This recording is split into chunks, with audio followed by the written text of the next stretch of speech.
When students first hear the phrase control effectiveness, they often imagine a control as a simple switch that is either on or off, and that mental picture makes risk management feel easier than it really is. Controls are the safeguards that reduce risk, but they do it through behavior, process, and technology working together, which means controls can be present yet still fail to protect you. The goal in this lesson is to learn how to identify which controls matter for a given risk and then determine, using evidence, whether those controls are actually doing what you think they are doing. Evidence is the difference between confidence and wishful thinking, because it lets you show how the control performs instead of just claiming it exists. A beginner does not need to be a technical specialist to grasp this, but you do need a disciplined way of thinking about what the control is supposed to achieve and how you would know if it achieves it. Before we continue, a quick note. This audio course is a companion to our course companion books. The first book is about the exam and provides detailed information on how to pass it best. The second book is a Kindle-only ebook that contains 1,000 flashcards that can be used on your mobile device or Kindle. Check them both out at cyber.author.me in the Bare Metal Study Guide series. A strong way to begin is to understand what a risk control is in plain language, without making it sound like a complicated framework term. A control is anything the organization intentionally uses to reduce the likelihood of an unwanted event or reduce the impact if that event occurs. Some controls are rules, like requiring approval before granting sensitive access, and some controls are routines, like reviewing logs and responding to alerts, and some controls are design choices, like limiting how widely a service is exposed. Controls can be preventive, meaning they try to stop the bad thing from happening, detective, meaning they try to notice the bad thing quickly, or corrective, meaning they help the organization recover and restore normal operations. Beginners often focus only on prevention because it sounds safest, but real environments always need detection and recovery because prevention is never perfect. Once you accept that reality, identifying the right set of controls becomes more about coverage and reliability than about chasing an illusion of total safety. Identifying controls starts with identifying the risk scenario clearly enough that you can point to the parts of the scenario a control could influence. If the scenario involves unauthorized access, then controls that affect identity, authorization, and monitoring are likely to matter more than controls that only affect physical security. If the scenario involves downtime caused by dependency failure, then controls related to redundancy, change discipline, and recovery readiness matter directly. This is why scenario thinking is such a practical skill, because it prevents you from treating controls like a generic checklist where every risk gets the same set of protections. It also helps you avoid control clutter, where you add controls that sound impressive but do not actually reduce the specific risk you are worried about. A beginner-friendly way to say it is that you want controls that interrupt the path from cause to harm, not controls that merely decorate your policy binder. When controls align to the scenario, evidence becomes easier to gather because you know what outcomes you are trying to observe. Once you know the risk scenario, you can focus on control objectives, which are the outcomes the control is supposed to create. A control objective might be that only authorized people can access sensitive records, or that critical services can be restored within an acceptable time, or that suspicious activity is detected and escalated quickly. Beginners often jump straight to control names, like logging or access control, but objectives are more important because they let you judge effectiveness even when implementations differ. Two organizations can meet the same objective with different mechanisms, and the objective keeps you from confusing a specific tool with the goal. Objectives also help you spot gaps, because if you cannot state what outcome a control is supposed to produce, you cannot measure whether it succeeds. When you put objectives into words, you also create a shared understanding with non-specialists, which matters because risk decisions involve leadership, operations, and business owners, not only security staff. Clear objectives make the next step, evidence, much more straightforward. At this point, it becomes useful to separate two ideas that beginners often mix together: control design and control operation. Design means the control is planned in a way that should work, like an approval process that includes the right people and prevents risky access from being granted casually. Operation means the control is actually performed consistently, like approvals are really reviewed, exceptions are really documented, and follow-up really happens. A control can be well designed and poorly operated, which creates a false sense of safety because the documentation looks strong while day-to-day behavior drifts. A control can also be poorly designed but actively operated, which means people are working hard yet still not reducing risk effectively. Determining effectiveness requires you to evaluate both design effectiveness and operating effectiveness, because both affect outcomes. This distinction is powerful for beginners because it explains why organizations can have many written policies yet still experience repeated incidents. Evidence is the bridge that connects your control objective to reality, and it should be treated as a normal part of good decision-making rather than as something only auditors care about. Evidence can take many forms, but the key is that it should show either that the control was performed or that the control produced the outcome you wanted. If you claim access is restricted, evidence might show that access requests are reviewed, that access assignments match roles, and that access changes are tracked over time. If you claim monitoring detects suspicious behavior, evidence might show that alerts are generated for meaningful conditions and that response actions happen within expected timeframes.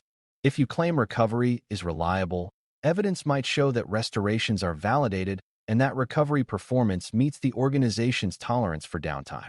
Beginners should notice that evidence is not only paperwork. Evidence can be operational signals and observed behavior. The main discipline is to choose evidence that directly supports your objective, not evidence that is easy to collect but weakly connected. A related beginner misunderstanding is thinking that evidence must be perfect to be useful, which often leads to either giving up or pretending. In reality, evidence can be strong or weak, and part of being defensible is being honest about that strength.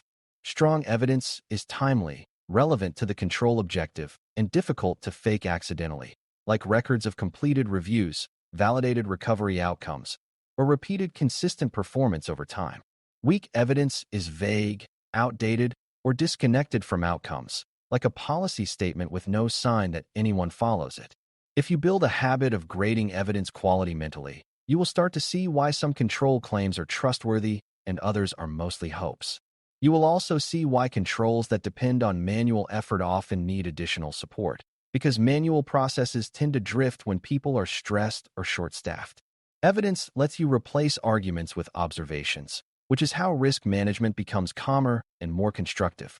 Control effectiveness also depends on whether a control is appropriately placed in the system, which means it must sit where it can actually influence the risk scenario. A control that reviews access quarterly may be too slow to prevent rapid misuse if access changes happen daily, even if the review is performed perfectly. A control that detects issues only after customers complain is not a strong detective control, because it detects too late to reduce impact meaningfully. A control that relies on a single team member's expertise may work today, but fail tomorrow if that person is unavailable, which makes it fragile even if it is currently effective. When you evaluate controls, you consider not only whether they work, but whether they work at the speed and scale the risk requires. Beginners often find this idea clarifying because it explains why some controls feel like they should help, but do not change outcomes in practice.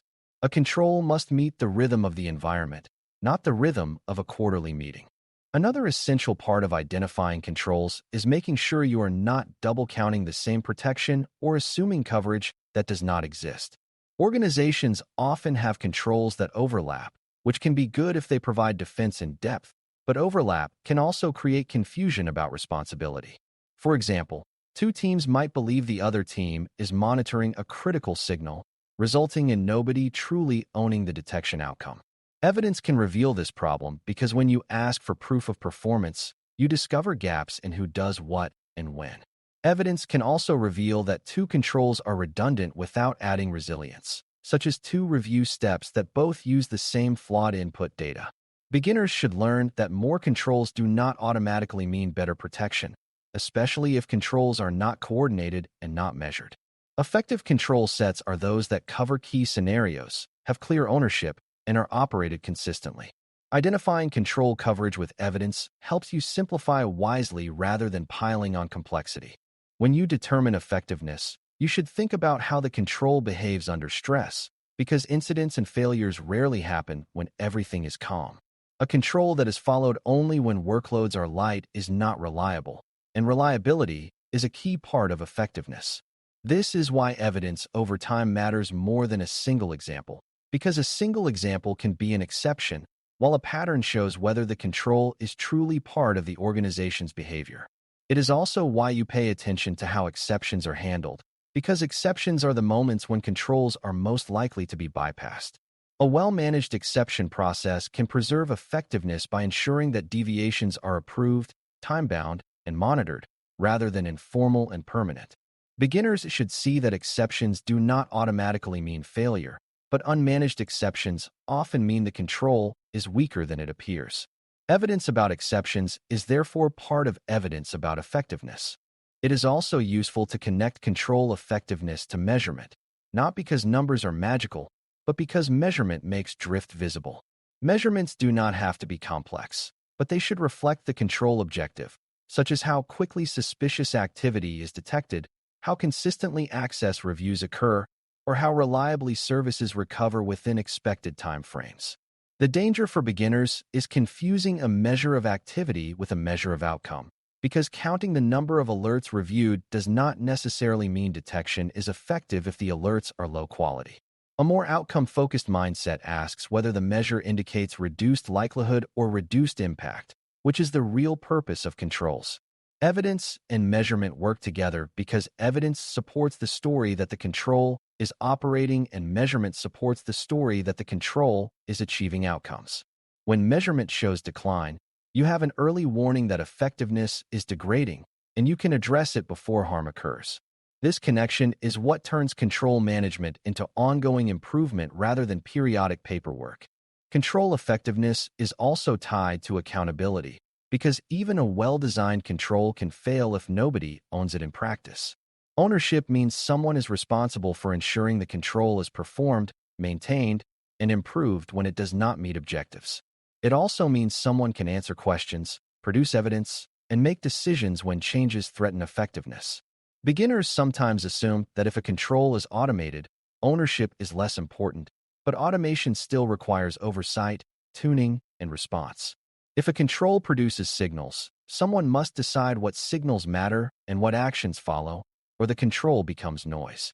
If a control requires a business decision, someone must have the authority to make it, or the control becomes a bottleneck that is bypassed.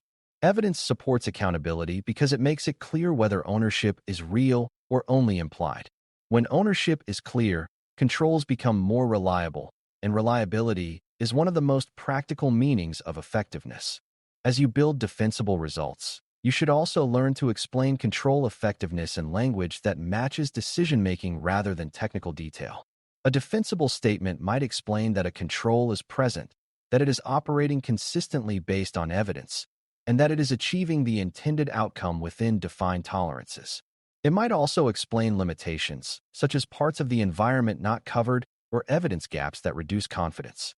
This style of explanation is persuasive because it is balanced and transparent, and it gives leaders a basis to decide whether to invest, adjust, or accept residual risk. Beginners often fear that admitting limitations will weaken their argument, but in risk work the opposite is often true, because transparency builds trust. When you can say what you know, what you have evidence for, and what remains uncertain, you create a path for improvement instead of creating an argument. Defensible results do not require perfection. They require clear reasoning backed by evidence. To conclude, identifying risk controls and determining control effectiveness with evidence is how you move from security as a set of claims to security as a set of proven behaviors and outcomes. Controls reduce risk by affecting likelihood, impact, or both, but their value depends on design, operation, placement, ownership, and reliability under stress. Evidence is what lets you verify that controls are performed and validate that they achieve the objectives you actually care about, rather than assuming that policies and promises are enough. When you focus on scenario alignment, clear control objectives, evidence quality, and outcome-focused measurement, your evaluations become repeatable and defensible across time and across teams. This discipline also helps organizations simplify and strengthen control sets by revealing what truly works and what only looks good on paper.